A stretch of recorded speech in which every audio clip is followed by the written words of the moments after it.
All of you in the media, may kukumpara lang ako sa inyo, ha?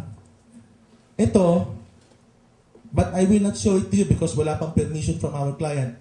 Ito yung complaint na isinampa laban kay Governor Espino. Wala pang 10 pages eh. 4 pages lang eh. Affidavit lang.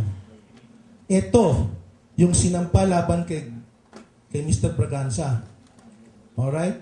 Documented with pictures, documents, vouchers, budgets, accomplishment reports, COA reports. Obviously, ito, heavyweight. Ha? Ito, thin-weight. Paperweight to, paperweight. Pali, wala.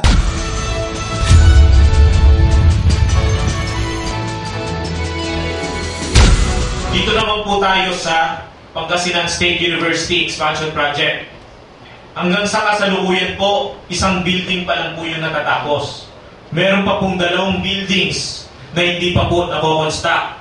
Base po sa resolution ng Sangguniang Panglusod, ni-ratify po nila yung pag-enter into loan credit facility by Mayor Braganza to land bank amounting to 10 million pesos para sa pag-construct ng PSU, Alameda City Campus Phase 1. At the same time po, Ordinance Number 2012-03, 75 million pesos will also be allocated for financing the construction of the Phase 2.